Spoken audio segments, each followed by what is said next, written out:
Hello student, তোমরা কেমন আছো? আশা করি তোমরা সকলেই ভালো আছো। প্রতাপ একাডেমি কোচিং পরিবারে তোমাদেরকে সকলকেই স্বাগত জানাই। তোমরা যারা বিদ্যাসাগর ইউনিভার্সিটির আন্ডারে সেকেন্ড সেমিস্টারে পড়াশোনা করছো, এডুকেশন মাইনর 2 পেপারটি রয়েছে তোমাদের জন্য একেবারে শেষ মুহূর্তে গুরুত্বপূর্ণ 5 মার্কস ও 10 মার্কসের মাত্র কয়েকটি প্রশ্ন নিয়ে হাজির হয়েছি। চলো প্রশ্নগুলি আমরা দেখে নিই। শিক্ষা মনোবিদ্যার গুরুত্ব, প্রয়োজনীয়তা, তাৎপর্য লেখো।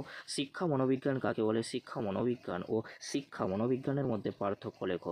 শিক্ষকের শিক্ষা মনোবিজ্ঞান জ্ঞান প্রয়োজন কেন? শিক্ষা মনোবিজ্ঞানকে ফলিত বিজ্ঞান বলা যায় কিনা যুক্তিসহ লেখো। শিক্ষা মনোবিজ্ঞানের পদ্ধতিগুলি সংক্ষেপে লেখো। কোহলবার্গের নৈতিক বিকাশের তত্ত্ব বর্ণনা করো এবং এই তত্ত্বের তাৎপর্য উল্লেখ করো। পিঁয়াজের জ্ঞানমূলক তত্ত্বটি আলোচনা করে এই তত্ত্বের শিক্ষাগত তাৎপর্য আলোচনা করো। ব্যক্তিত্বের সংলক্ষণ বলতে কী বোঝায়? ব্যক্তিত্বের সংলক্ষণ বিকাশের ক্ষেত্রে শিক্ষার কী ভূমিকা হওয়া উচিত? পরবর্তী প্রশ্ন, ব্যক্তিত্বের প্রকৃতি আলোচনা করো। ব্যক্তিত্ব বিকাশের বিভিন্ন স্তরগুলি লেখো। শিক্ষাক্ষেত্রে ব্যক্তিগত বৈষম্যের তাৎপর্য ও গুরুত্ব লেখো। সংলক্ষণের বৈশিষ্ট্যগুলি লেখো। ব্যক্তিত্ব বিকাশে অ্যালপোর্ট এর সংলক্ষণ তথ্যগুলি আলোচনা করো।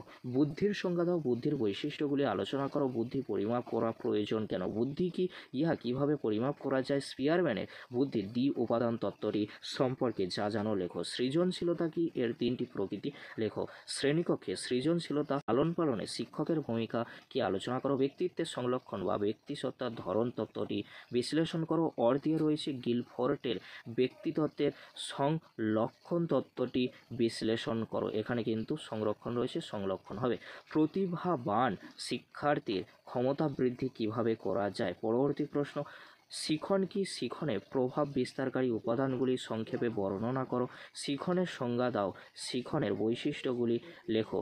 ভাইগটস্কির লিমিং এর তত্ত্ব বা সামাজিক গঠন তত্ত্বটি ব্যাখ্যা করো। স্মৃতির সংজ্ঞা দাও। স্বল্প স্থায়ী স্মৃতি ও দীর্ঘস্থায়ী স্মৃতি সম্পর্কে লেখো। আলবার্ট বান্দুরার সামাজিক শিখন তত্ত্বটি আলোচনা করো। শিখন সম্পর্কে প্যাভলভের তত্ত্বটি ব্যাখ্যা করো। শিখনের গেস্টাল্ট তত্ত্বটি আলোচনা করো। এই তত্ত্বের তাৎপর্য কী ছিল তা লেখো। বিস্তৃতি কাকে বলে? বিস্তৃতির কারণ সম্পর্কে আলোচনা করো। স্মৃতি বা স্মরণ ক্রিয়ার সংজ্ঞা দাও। এর উপাদানগুলি সংক্ষেপে বর্ণনা করো। একজন ব্যক্তি কিভাবে পাঠ্য বিষয় সহজে মনে রাখতে পারে? পরবর্তী প্রশ্ন, শিখন সঞ্চালন বলতে কী বোঝো? শিখন সঞ্চালনের বিভিন্ন প্রকারভেদ উদাহরণ সহ আলোচনা করো।